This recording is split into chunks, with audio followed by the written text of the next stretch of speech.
Bonsoir à tous, retour de l'info en direct sur Grand Lille TV. Vous avez plus que 5 jours pour faire vos courses de Noël et vous étiez nombreux ce week-end pour les courses de dernière minute. Et puis du sport dans cette édition, foot et rugby à suivre.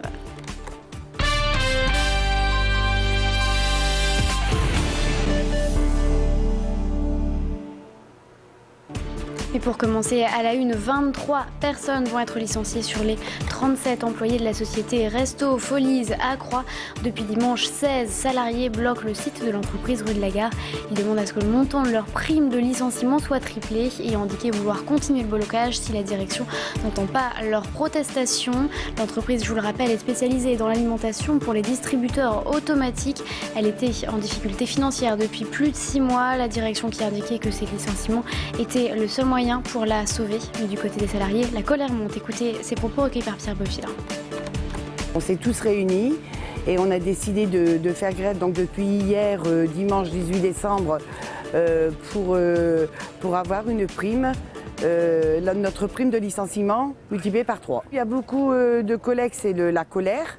Moi, j'en fais partie aussi parce que je suis très en colère de nous avoir annoncé juste avant les fêtes de fin d'année, comme quoi qu'on était licenciés. Eux, par contre, à Noël, ils vont manger. Et nous, on ne sait pas. Nous, on n'a rien. Et on aurait préféré qu'ils nous le disent après les fêtes. Voilà. Et à la une de l'actualité aujourd'hui, 3 jours jusqu'à mercredi aura lieu le vote du budget 2012 au Conseil général du Nord. Un budget de 3,4 milliards d'euros en augmentation donc de 1,9% par rapport à 2011. Objectif, une stabilisation de la dette et un maintien de l'investissement. Un projet accepté d'ores et déjà en novembre dernier par l'opposition. Ce consensus risque donc de clôturer rapidement les débats. Écoutez Jean-René Le Cerf au micro d'Alexandre Acossin. Nous sommes dans une situation où il est indispensable à la fois de ne pas augmenter les impôts locaux, à la fois de ne pas augmenter l'endettement et de faire en sorte que les évolutions de dépenses de fonctionnement soient conditionnées par les évolutions de recettes. À première vue, c'est ce que la majorité souhaite faire et sur ce point, il n'y aura donc pas de différence entre majorité et opposition. Et on passe au sport avec du rugby et une victoire pour les hommes du LMR qui ont fait flancher les joueurs de Massy 6-3 au stade des Ormes à l'Homme samedi. Un match pourtant difficile à cause de la météo. Pluie et froid étaient au rendez-vous, mais les nordistes ont tenu bon. Les hommes de Pierre Chadebec sont restés combatifs et se placent donc à la tête de leur poule en championnat de Fédéral 1 avec 8 points d'avance sur les seconds. Écoutez justement l'entraîneur de cette équipe du LMR au micro du Lysico. Match très difficile face à une très très belle équipe de Massy qui nous a fait souffrir du début à la fin. Mais les garçons ont été extrêmement courageux, très volontaires, très solidaires. Ils n'ont jamais rien lâché. Et ils ont réussi à gagner ce match vraiment sur leur volonté collective et sur leur mental.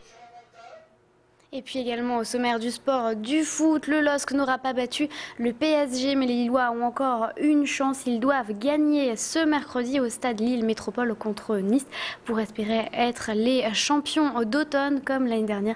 Un titre qui leur permettra peut-être de prendre la tête du championnat de Ligue 1. Je vous rappelle qu'ils sont toujours 3e à 2 points des leaders Paris et Montpellier. Et puis on en parlait dans les titres, il ne vous reste plus que 5 jours pour faire vos courses de Noël. Le compte à rebours a commencé. Et ce dimanche, vous étiez nombreux dans les rayons des magasins, des retardataires à ceux qui cherchent encore l'idée du menu général. Vous étiez donc nombreux du côté des commerçants comme celui des acheteurs. C'est le rush avant les fêtes. Écoutez ces propos recueillis par Julie Sico. J'avais peur effectivement d'avoir des jouets en rupture, mais c'est pas le cas. Donc j'ai fait effectivement des affaires en début du mois de décembre, mais je m'aperçois qu'il y a encore des affaires à faire et qu'il n'y a pas forcément plus de rupture que je ne croyais. On commence, donc là vraiment, on a attendu un peu la dernière minute. Niveau course, c'est un peu la course parce qu'on fait les derniers achats de Noël. Et là, il y a beaucoup de monde. Frédéric Becbédé et sa bande sont dans la métropole pour proposer le premier film réalisé par l'écrivain.